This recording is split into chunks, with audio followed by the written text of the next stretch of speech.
रहमतुल्लाहि व बरकातुहू। वालेकुम अस्सलाम। नहमदुहु व नुसल्ली व नुसल्लिमु अला हबीबिहिल करीम, अम्मा बाद। औज़ु बिल्लाहि मिनश शैतानिर रजीम, बिस्मिल्लाहिर रहमानिर रहीम। उज़क्किरुहुम बिअय्यामिल्लाह, आमनतु बिल्लाह। हुज़ूर सैयद आलम सल्लल्लाहु अलैहि वसल्लम की बारगाह में अक़ीदत और मोहब्बत के साथ दुरूद शरीफ पढ़ें। अल्लाहुम्मा सल्लि अला सय्यिदना मौलाना मुहम्मद बारिक वसल्लिम सलातुम व सलामुन अलैका या रसूलल्लाह।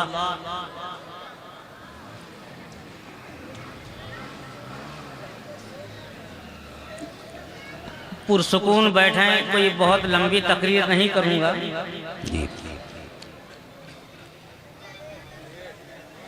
12 से ऊपर वक्त भी हो रहा है। जी जी जी जी जी 12:04 हो गया।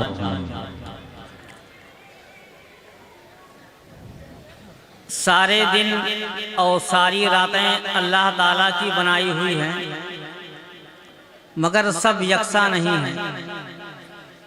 जैसे हर इंसान यकसा नहीं, वैसे सारी रातें और सारे दिन भी यकसा नहीं। बाज़ रातों को बाज़ रातों पर फजीलत है। उन्हीं बाबरकत रातों में एक रात है जो आज हमें नसीब हुई है, जिसे हम शबे बारात कहते हैं।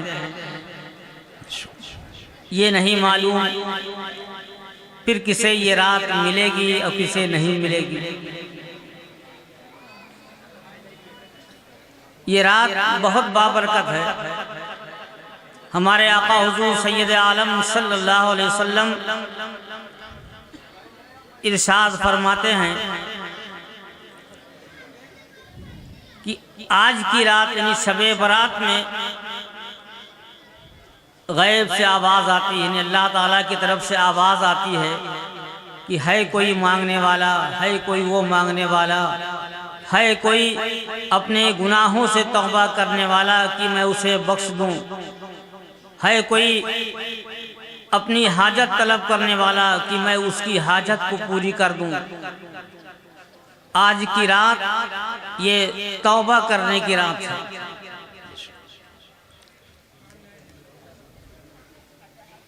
अंबियाए किराम के अलावा हर इंसान से कुछ न कुछ लग़्ज़िश हो जाती है, मगर बेहतर इंसान वो है जो अपने गुनाहों से सच्ची तौबा कर ले।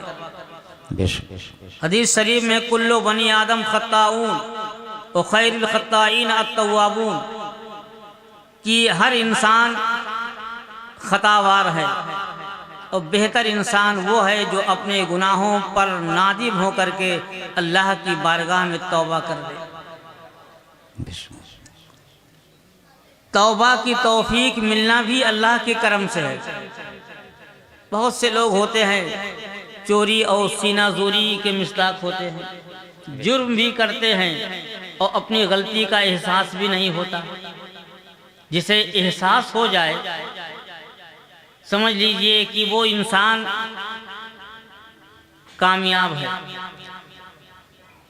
सच्चे दिल से तौबा करें। तौबा का क्या मतलब, या अल्लाह तौबा, ये मतलब नहीं है। तौबा का मतलब ये है कि अपने जुर्म पर नादिम और शर्मिंदा हो और ये अहद कर ले कि अल्लाह अब ये गलती, ये जुर्म दोबारा नहीं करूँगा। और अगर हुकूकुल इबाद से वो जुर्म है, किसी को सताया है, किसी पर जुल्म किया है, किसी का नाहक माल ले लिया है, तो उससे माफ़ी भी तलब करे। जो माल लिया है वापस भी कर दे। नमाजें नहीं पढ़ी हैं, नमाजें छोड़ दी हैं, नमाजों की कज़ा कर ले। ये सच्ची तौबा है। हदीस शरीफ में फरमाया गया कि अत्ताइबु मिनज़्ज़म्बि कमन ला ज़म्ब लह, गुनाह से तौबा करने वाला बेगुनाह के मिसल है। हमारे आका हुजूर सल्लल्लाहु अलैहि वसल्लम इरशाद फरमाते हैं कि तौबा करने वाले अल्लाह ताला को बहुत पसंद है। जब बंदा तौबा कर लेता है तो अल्लाह ताला खुश होता है कि मेरा बंदा मेरी बारगाह में तायब हुआ है। जैसे ऊंट वाला अपने ऊंट के मिलने से खुश हुआ। तो साहबे कराम ने अर्ज़ किया, या रसूल अल्लाह, ऊंट मिलने वाला अपने ऊंट के मिलने से खुश हुआ, क्या मतलब? आका सल्लल्लाहु अलैहि वसल्लम ने फरमाया कि एक इंसान अपने ऊंट से बहुत लंबा सफ़र तय कर रहा था, थक गया, ऊंट से उतरा, सो गया, और जब आंख खुलती है देखता है कि ऊंट कहीं गायब हो गया। अब बहुत परेशान हुआ कि अब इतना लंबा सफ़र है, मैं ऊंट के बगैर अपनी मंजिल कैसे तय करूँगा। उसे अपनी मौत करीब नजर आने लगी। अल्लाह ताला की बारगाह में दुआ कर रहा है कि अल्लाह, अगर ऊंट नहीं मिलेगा तो मैं हिलाक हो जाऊंगा। इतने में देखता है कि उसका ऊंट वापस आ गया। इतना खुश हुआ, इतना खुश हुआ कि खुशी के मारे अक्ल चली गई। कहता, ऐ अल्लाह, तेरा करम, तू मेरा बंदा है। कहना चाहिए था, अल्लाह तू मेरा माबूद है, खालिक है, लेकिन मारे खुशी के अक्ल चली गई कि अल्लाह तू मेरा बंदा है।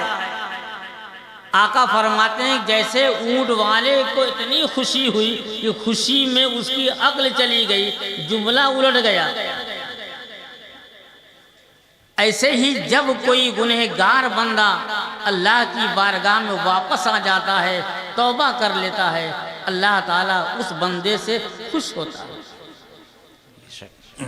और हर वक्त दिल में अल्लाह का खौफ रखना चाहिए।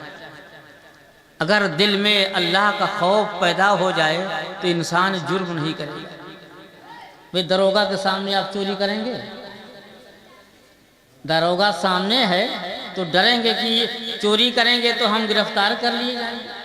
आप ही की तरह तो वो भी इंसान है, लेकिन जब वो आपके सामने है, आप जुर्म नहीं करते, तो हमारा रब तो अहकमुल हाकिमीन है।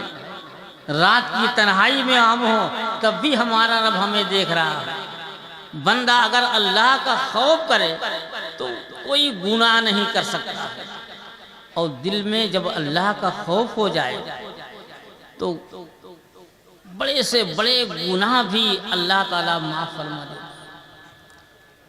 इसी तरह का एक वाकया मुस्लिम शरीफ हदीस की बहुत मशहूर किताब है। हमारे आका सल्लल्लाहु अलैहि वसल्लम इरशाद फरमाते हैं कि अगली उम्मत में एक शख्स था, बहुत बड़ा मुजरिम। एक दिन उसे एहसास हुआ कि मैं इतना बड़ा मुजरिम हूँ, अगर मैं मर गया तो फरिश्ते मुझे छोड़ेंगे नहीं, सीधे जहन्नम में ले जाएंगे। घर वालों से वसीयत किया कि अगर मैं मर जाऊं तो मुझे जला देना, क्योंकि फरिश्ते मुझे पा गए तो छोड़ेंगे नहीं, और जलाने के बाद जो हड्डी जो राख वगैरह बचे इसे पीस देना और पीस के हवा में उड़ा देना ताकि फरिश्ते मुझे न पाएं। हालांकि ये उसकी भूल थी। अगर किसी को जानवर खा ले, शेर खा ले, तो शेर के पेट ही में हिसाब किताब होगा। मुनकर नकीर वहीं आएंगे और वहीं अजाब होगा। नेक होगा तो वहीं भी सवाब मिलना शुरू होगा। समंदर में कोई डूब जाए, जहां लाश होगी वहीं हिसाब किताब होगा, सवाल जवाब वहीं होगा, वहीं इनाम व इकराम या जजा और सजा का काम शुरू हो जाएगा। लेकिन ये उसकी अपनी सोच थी। जब वो मर गया, घर वालों ने उसकी वसीयत पर अमल किया, उसे जला दिया, उसकी राख को पीस करके बारीक किया और हवा में उड़ा दिया। अल्लाह ताला की बारगाह में पेशी हुई। अल्लाह ताला ने पूछा कि ऐ मेरे बंदे, तुमने ये वसीयत क्यों की थी कि मरने के बाद मेरी लाश जला देना, फिर राख को पीस करके हवा में उड़ा देना? वो बंदा कहेगा, ऐ अल्लाह, तेरे अजाब से डर कर, तेरे खौफ से डरने की वजह से मैंने ये वसीयत किया था। अल्लाह ताला पूछेगा कि मेरे खौफ की वजह से तुमने ऐसा किया? कहेगा हाँ ऐ रब, तेरे खौफ की वजह से मैंने ऐसा किया था। अल्लाह ताला फरमाएगा जाओ, मैंने तुझे माफ कर दिया। अल्लाह ताला के खौफ का ये नतीजा हुआ। अल्लाह के खौफ से आंख से जो आंसू गिर जाएं, वो आंसू भी बहुत कीमती है। रात की तारीकी में उठिए, वजू कीजिए, 2 रकात नमाज पढ़िए, अल्लाह ताला की बारगाह में लौ लगाइए, अपने गुनाहों से तौबा कीजिए। और उस वक्त जो आंसू गिरेंगे रात की तन्हाई में, जाहिर है कि उसमें कोई रिया नहीं होगा। अल्लाह ताला की बारगाह में वो आंसू बहुत कीमती है। मुसलमानों, हम इंसान हैं, हमें दुनिया से जाना है। जिस घर में आपको चंद दिन रहना है, आपको नहीं मालूम कि हमें कितने दिन इस घर में रहना है। उसको सजाने के लिए, डेकोरेशन के लिए आप सारी तवानाई सर्फ कर देते हैं, लेकिन वो घर जिसमें आपको हमेशा रहना है, जमीन के ऊपर के मकान को संवारने की आप तगो-दो करते हैं, और जमीन के नीचे जो मकान है, जो हमारा आखिरी मकान है, उसकी तैयारी नहीं करते। ये भूल है कि नहीं? हम ख्वाबे गफलत में हैं। हमारे आका सल्लल्लाहु अलैहि वसल्लम सैयदुल अंबिया हैं। आका फरमाते हैं कि या आयशतो लो से तो लसारत मई जवालु रहबे, कि ऐ आयशा, अगर मैं चाह लूं तो मेरे पीछे सोने के पहाड़ चलें। लेकिन हमारे आका सल्लल्लाहु अलैहि वसल्लम ने दुनिया में ऐशो इशरत की जिंदगी बसर नहीं की। हमारे आका सल्लल्लाहु अलैहि वसल्लम रातों को रब ताला की बारगाह में खड़े हो जाते, लंबा कयाम फरमाते, पाए मुबारक में सूजन आ जाती। साहबे कराम अर्ज़ करते या रसूलल्लाह, आप इतनी मशक्कत न करें। हमारे आका सल्लल्लाहु अलैहि वसल्लम इरशाद फरमाते हैं, मैं अल्लाह का बंदा हूँ, सैयदुल अंबिया हैं, लेकिन बंदगी का इजहार फरमाते हैं। और हम जब मुअज्जिन अजान देता है, हम मस्जिद से दूर भागते हैं। एक वाकया मैंने पढ़ा, पढ़ने के बाद सोचने लगा, या अल्लाह, कि हम नेकी की तरफ से मुंह चुराते हैं। जलसा सुनने के लिए आप कई घंटा बैठे हैं, शायरों का कलाम सुनते जा रहे हैं। अगर ये लोग पढ़ते रहें तो सुबह की अजान भी हो जाएगी। 3 घंटा तकरीबन हो रहा है, और अभी आप सेहरी तक बैठेंगे। भी बताया कि सेहरी तक प्रोग्राम चलेगा।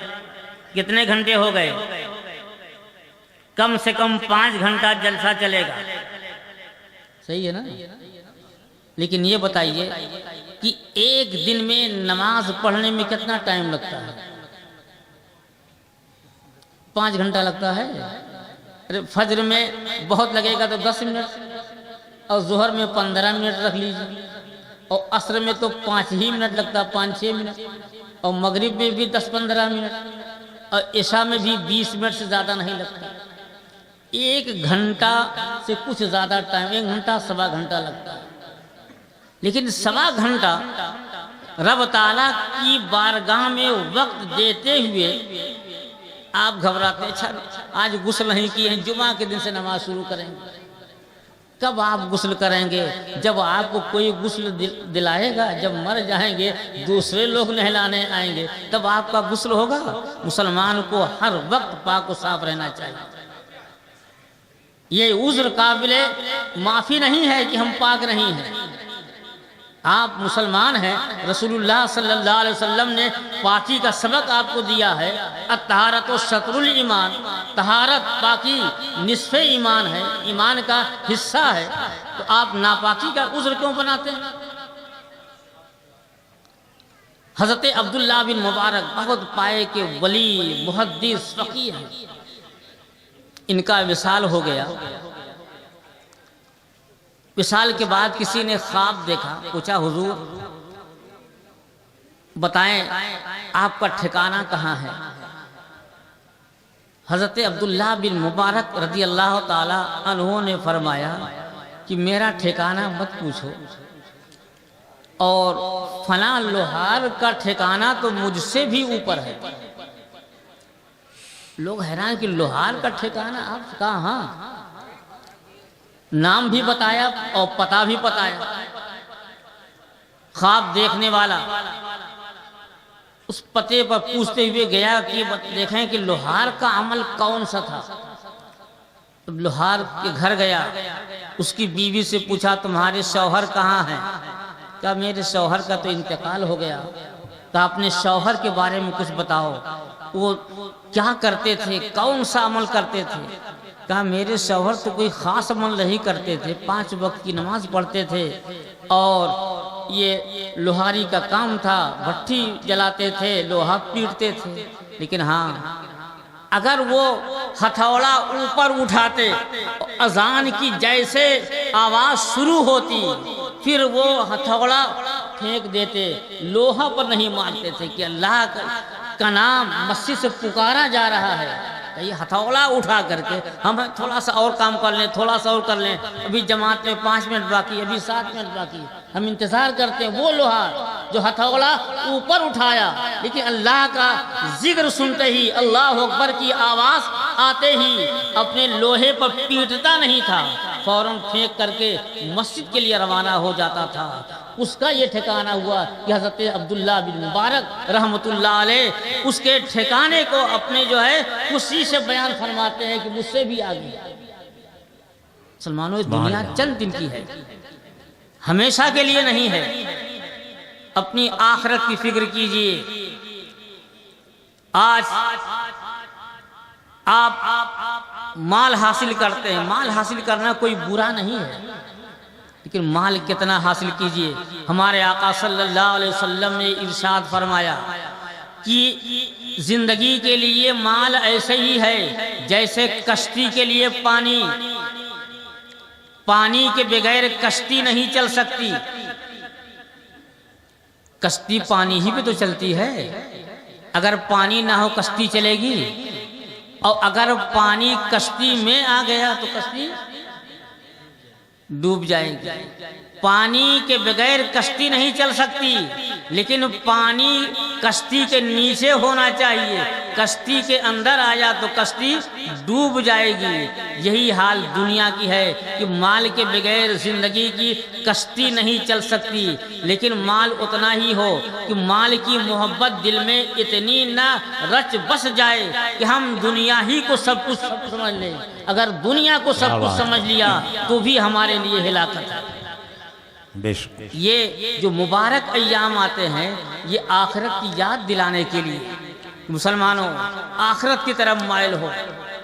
और इससे पहले जो महीना आया था रजब, वो महीने का जैसे ही चांद नजर आता, हमारे आका सल्लल्लाहु अलैहि वसल्लम दुआ करते कि ए अल्लाह हमारे लिए रजब और शाबान में बरकत फरमा, हमें रमज़ान तक पहुंचा दे। हमारे आका रजब का चाँद देख करके रमज़ान का महीना पाने की ख्वाहिश जाहिर फरमाते, दुआ करते कि बरकतों का महीना आने वाला है। ये शबे बरात आज है, 15 दिन के बाद वो रहमतों बरकतों का महीना आने वाला है। आज ही से आप उसकी तैयारी कीजिए। ये इबादत के मौसम रोज नहीं आते, और जब इंसान मर जाएगा, मरना तो सबको है, हिसाब किताब होगा, वहाँ एहसास होगा हमने दुनिया में क्या खोया क्या पाया। आज रमज़ान के महीने में तब एक मर्तबा मैं मुबारकपुर से चला यहाँ आया, अब नाम क्या लूँ, एक मस्जिद के करीब रुका कि वज़ू वगैरह कर लूँ, तो देखा मुसलमान ही थे और चाय बेचने वाला गैर मुस्लिम, रमज़ान का महीना है, दिन है, और उन मुसलमानों को दिन में चाय पिला रहा था। इसी टांडा मैंने अपनी आंख से देखा। गैरते शौक कहाँ मर गई ऐ अहले जुनून, ये हमारी गैरत मर गई है कि रमज़ान के दिन में हम खुले आम चाय पीते चले, अल्लाह की बारगाह में मुंह नहीं दिखाना है। हदीस शरीफ में फरमाया गया क़यामत का दिन कितना मुश्किल दिन होगा। नफसी नफसी का आलम होगा। जमीन मिट्टी की नहीं तांबे की होगी। सूरज की पीठ आज दुनिया की तरफ है, मुंह ऊपर है, और सूरज हजारों मील हमसे दूर है। लेकिन मई जून में क्या होता है कि नंगे पांव आप 100 मीटर चल सकते हैं नहीं। लेकिन कयामत के दिन जमीन नहीं पीतल होगा, चांदी, और ये सूरज की पीठ दुनिया की तरफ नहीं, मुंह जो है दुनिया की तरफ होगा, और सर से बहुत करीब होगा। पसीने इतने होंगे कि इंसान शराबोर होगा। यहाँ तक कि सब अहले महशर कहेंगे कि अल्लाह हमारा हिसाब व किताब हो जाए, चाहे जहन्नम ही में भेज दे, मगर महशर की ये तकलीफ बर्दाश्त नहीं हो रही है। उसी आलम में देखेंगे कि अर्श इलाही के नीचे कुछ लोग मेहमान होंगे, उनके लिए दस्तरखान बिछा होगा, उनकी मेज़बानी की जा रही होगी। जो लोग ये परेशान होंगे कहेंगे ऐ रब, दुनिया में तूने अमीरो गरीब, नेक और बद में फर्क नहीं किया, सबके साथ तेरी रहमत यकसा थी। आज ये मैदान महशर में हम सख्तियां बर्दाश्त कर रहे हैं। हम भी तेरे बंदे हैं, वो भी तेरे बंदे हैं, जो अर्श के नीचे तेरे मेहमान हैं। अल्लाह आज तेरी रहमत में यहाँ फर्क कैसे?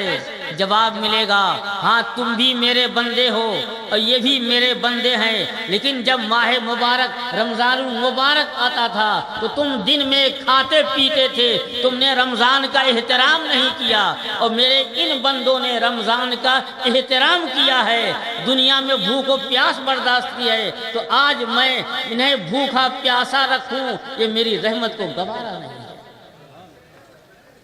तो जब तसव्वुर कीजिए, जब अर्श के नीचे आप मेहमानों को देखेंगे तो जो लोग सख्तियां बर्दाश्त कर रहे होंगे दस्ते हसरत मलेंगे कि नहीं? दोबारा दुनिया में वापस आना होगा? दोबारा आना नहीं होगा।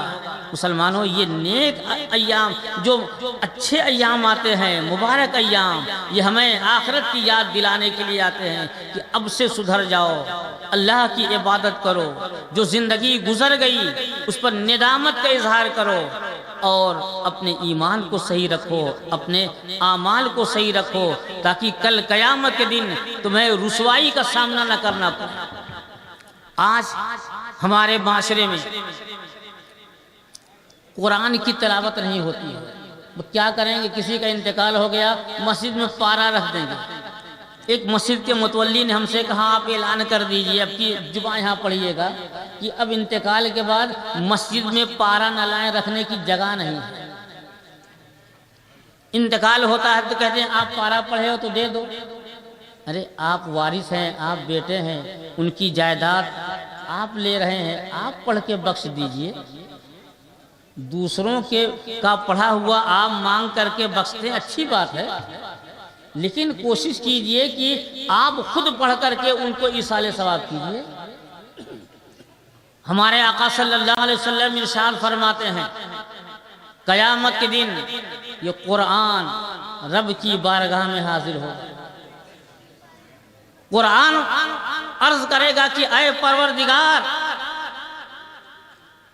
तेरी बारगाह में मेरी एक हाजत है। अल्लाह ताला इरशाद फरमाएगा कौन सी हाजत? ऐ अल्लाह, जिसने दुनिया में मेरी तिलावत की है उसके हक में मेरी शफाअत कबूल करना। आका फरमाते हैं कि ये सूरह मुल्क जो 29वें पारे की पहली सूरत है, सूरह मुल्क रब ताला की बारगाह में इस तरह अर्ज करेगी जैसे दुनिया में कोई झगड़ा करता है। सूरह मुल्क कहेगी ऐ रब, क्या मैं तेरा कलाम नहीं हूँ? अगर तेरा कलाम नहीं हूँ तो मुझे कुरान से निकाल दे। अगर मैं तेरा कलाम हूँ तो जिसने मेरी तिलावत की है उसके हक में मेरी शफाअत कबूल फरमा। अल्लाह ताला फरमाएगा कि ऐ कुरान, तेरी शफाअत कबूल की जाती है। जिसने दुनिया में कुरान की तिलावत की है, कुरान उन्हें जन्नत में दाखिल फरमाएगा। बताओ ये दुनिया चंद दिन के लिए है। कुरान की तिलावत करो। कुरान उतरा है मस्जिद में रखने के लिए नहीं, पढ़ने के लिए, उस पर अमल करने के लिए। हमारे आका सल्लल्लाहु अलैहि वसल्लम फरमाते हैं कि रमजान, ये रोजा, ये भी रब ताला की बारगाह में हाजिर होगा। रोजा अन करीब आ रहा है। रोजा कहेगा कि अल्लाह, रोजादारों के हक में मेरी शफाअत कबूल फरमा। हमारे आका फरमाते हैं, अल्लाह ताला फरमाएगा कि ऐ रोजा, तुम्हारी शफाअत कबूल है, तुम रोजादारों को जन्नत में दाखिल कर दो। आप तसव्वुर कीजिए, जब रोजादारों को अपने दामन में समेटे हुए जन्नत की तरफ ले जाएगा। जिन लोगों ने दुनिया में रोजा नहीं रखा, दिन में खाते पीते रहे, बताओ कौन उनकी शफाअत करेगा? रसूलुल्लाह को मुंह दिखाने के लायक है? कुरान तो उनकी शफाअत नहीं करेगा। जब कुरान नहीं पढ़ते, नमाज नहीं पढ़ते, नमाज शफाअत नहीं करेगी। रोजा नहीं रखते, रोजा उनकी शफाअत नहीं करेगा। तो है कौन उन्हें बख्शवाने वाला? अल्लाह का खौफ करो, इबादत करो। ये हुकूकुल्लाह हैं, इन पर भी अमल करो। जो बंदों के हुकूक हैं उन पर भी अमल करो। आज बेईमानी, नाइंसाफी, हक तलफी मुसलमानों के अंदर बढ़ती जा रही है। देखिए हमारी शरीयत का मिजाज देखिए। हमारी शरीयत कहती किसी मुसलमान को तकलीफ ना पहुंचाओ। चेयरमैन साहब, एक मसला है कि अगर रोड पर कोई ठेला रखे है, उससे सब्जी या फल खरीदना जायज नहीं है। रोड पर ठेला लगा है, जाहिर की ट्रैफिक जाम होगी, चलने वालों को तकलीफ होगी, तो उसका रोड पर दुकान लगा करके बेचना जायज नहीं, तो आपका खरीदना भी जायज नहीं। अगर आप खरीदे नहीं, रोड पर लगाएगा दुकान, आप कहते किनारे लाओ तो मैं खरीदूंगा। हमारा इस्लाम वो कहता है कि अपनी जात से किसी को तकलीफ ना पहुंचाओ। हालांकि इस पर किसी को तवज्जो नहीं है। हम आजमगढ़ से चले, देखा एक शख्स गाड़ी रोड पर खड़ी करके पान खा रहा है और उसके पीछे गाड़ियों की कतार लग गई और इतना से पान लगवा रहा है। जब कुछ जाम लग गया तब आया, गाड़ी स्टार्ट किया, आगे बढ़ने लगा। आखिर मुसाफिरों को तकलीफ हुई कि नहीं? हमारी शरीयत ये कहती है कि किसी को अपनी जात से तकलीफ ना पहुंचाओ, ये भी शरान जायज नहीं। लेकिन हम समझते हैं कि सिर्फ रोजा नमाज का लेना यही दीन है। ये दीन तो है, लेकिन दीन के साथ साथ हुकूकुल इबाद भी दीन का हिस्सा है। बंदों के हुकूक की भी रियायत करो, हराम माल न खाओ, किसी को अजियत न पहुंचाओ। आइए, अमीरुल मोमिनीन हजरत सैयदना फारूक आजम रज़ी अल्लाह ताला सफर कर रहे हैं। उस जमाने में होटल वगैरह नहीं थे। अमीरुल मोमिनीन रज़ी अल्लाह ताला दौरान सफर भूखे हैं, प्यास लगी हुई है। देखा एक चरवाहा बकरियां चरा रहा है। उस जमाने में लोग मुसाफिरों को अपनी बकरी का, जानवर का दूध ऐसे पिला देते थे। आपने फरमाया कि ऐ चरवाहे, मुझे बकरी का दूध दे दो। उसने पहचाना नहीं कि अमीरुल मोमिनीन है। मुझे अपनी बकरी का दूध दे दो, ये अमीरुल मोमिनीन फरमा रहे हैं। उसने कहा ये बकरियां मेरी नहीं है, मैं चरवाहा हूँ, सिर्फ मैं चराता हूँ, मुझे उजरत मिलती है, दूध का मैं मालिक नहीं, मैं खुद नहीं पी सकता, तो आपको कैसे दूध? देखिए अल्लाह का खौफ। कोई नहीं था वहां, मालिक तो अपने घर था। ये बकरियां मेरी नहीं हैं, दूध मैं खुद नहीं पी सकता, आपको कैसे दे दूं? अमीरुल मोमिनीन सोचते हैं कि तो बंदा नेक लग रहा है, लाओ इसका इम्तिहान ले लो। आपने फरमाया बकरी बेच दो, पैसे ले लो, तुम्हारा भी काम चल जाएगा, तुम्हें पैसे मिल जाएंगे और मुझे बकरी मिल जाएगी, दूध मिल जाएगा। तो वो चरवाहा कहता है कि ऐ अल्लाह के बंदे, अगर बकरी मैं आपके हाथ बेच दूं और मेरा मालिक कहे एक बकरी क्या हुई, तो अमीरुल मोमिनीन फरमाते कह देना कि भेड़िया आया, बिगवा जिसको हम लोग कहते हैं, कि बिगवा आया और एक बकरी उठाकर ले गया। उस जमाने में भेड़िया बहुत आते थे, शिकार करते थे। चरवाहे का ईमान देखो, खौफ खुदा देखो। कहता है कि या हाज़ा, अल्लाह के बंदे, मेरा मालिक अगर नहीं देख रहा है लेकिन मेरे मालिक का मालिक तो देख रहा है, उसको मैं क्या जवाब दूंगा। अमीरुल मोमिनीन फरमाते हैं कि अल्लाह के बंदे, जब तक तुझ जैसे लोग रुए जमीन पर रहेंगे किसी के साथ नाइंसाफी नहीं होगी। बेशक, सुभान अल्लाह। आप मस्जिद में रहें साहिब ईमान बनकर के, बाजार में भी आए साहिब ईमान बनकर के। जैसे मस्जिद में आप किसी को गाली नहीं देते, तकलीफ नहीं पहुंचाते, किसी का माल नहीं लेते, एक पैसा गिर जाए नहीं लेते, हराम समझते हैं, वैसे बाजार में भी आए दिल में खुदा का खौफ रखते हुए किसी का नाहक माल न ले, किसी को सताए नहीं। आप जब हुकूकुल इबाद पर भी अमल करेंगे तो जा करके आप कामयाब होंगे।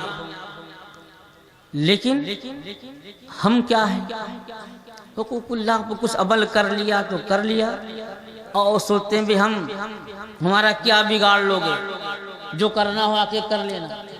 ये आप अपनी ताकत का इजहार कर रहे हैं, ताकत पर गुरूर न कीजिए।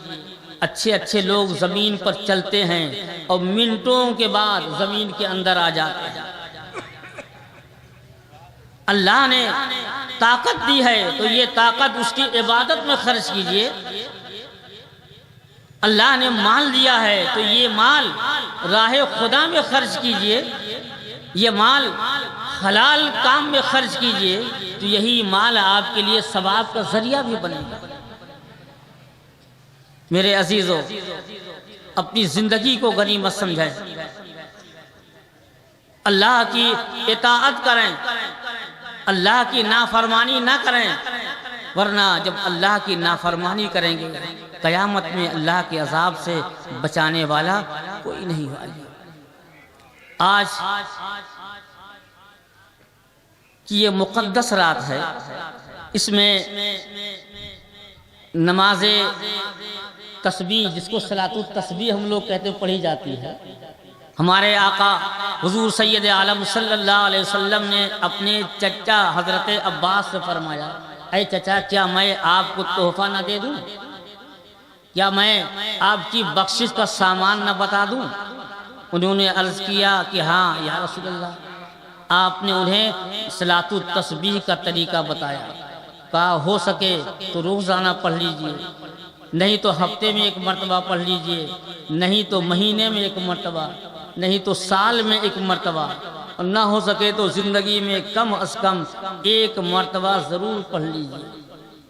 लेकिन सलातुत तस्बीह आम नमाजों से हट कर है। तन्हा आदमी अगर पढ़ता है तो भूल जाता, तस्बीह याद नहीं रहती कितनी पढ़ी। कहीं कहीं जमात से सलातुत तस्बीह पढ़ने का रिवाज हुआ है। बहुत से लोग इस पर एतराज़ भी करते हैं कि सलातुत तस्बीह नफल नमाज है, नफल नमाज जमात से कैसे। सही बात है कि नफल नमाज तन्हा पढ़ना अफजल है, और मस्जिद से बेहतर ये है कि घर में पढ़ें। नफल नमाज घर पढ़ना अफजल। हमारे आका सल्लल्लाहु अलैहि वसल्लम फ़र्ज नमाज मस्जिद नबवी में अदा फरमाते और नफल नमाज अपने हुजरे में। एक हदीस है कि अपने घर को कब्रिस्तान न बनाओ। घर को कब्रिस्तान बनाने का मतलब ये नहीं कि मुर्दा न दफन करो। जैसे कब्रिस्तान में नमाज नहीं पढ़ी जाती, वैसे ही अपने घर को इस तरह न करो कि घर में नमाज न पढ़ो। तो घर में नमाज पढ़ेंगे तो बरकत भी होगी, आफात व मसाइब से घर महफूज रहेगा। खैर, तो नफल नमाज तन्हा पढ़ना अफजल है, लेकिन अगर जमात से पढ़ें तो कोई नाजायज़ व गुनाह नहीं। सलातुत तस्बीह भी जमात से पढ़ सकते हैं, पढ़ना जायज़ है, बल्कि मैं समझता हूँ कि बेहतर भी है कि तन्हा बहुत से लोग नहीं पढ़ सकते, अगर जमात से पढ़ेंगे तो वो भी अदा कर लेंगे। तो जहाँ आप तन्हा घर पढ़ेंगे, तन्हा पढ़ेंगे, मस्जिद में पढ़ेंगे, आपके साथ कितने लोग पढ़ लेंगे। नहीं तो तन्हा तन्हा लोग नहीं पढ़ेंगे। इस सूरत हाल में अगर मस्जिद में और सलातुत तस्बीह की नमाज जमात से अदा की जाए तो जायज़ है, इसमें कोई हर्ज नहीं है। सही है। बहुत से लोग जो है इस पर शुबहा जाहिर कर रहे थे, तो मैंने कहा इंशाअल्लाह आज मुझे यहाँ बयान करना है तो बता दूं कि सलातुत तस्बीह जो है चाहे शबे बारात में पढ़ें या शबे कद्र पढ़ें, जब भी चाहें जमात से पढ़ें, इसमें कोई हर्ज नहीं है। आज बस इतनी ही तकरीर और फिर मुशायरा अफजरा चालू कीजिए, और जिसको इबादत करना है इबादत करें। यार जिंदा सोहबत। अस्सलाम। हाज़रीन किराम, ये थे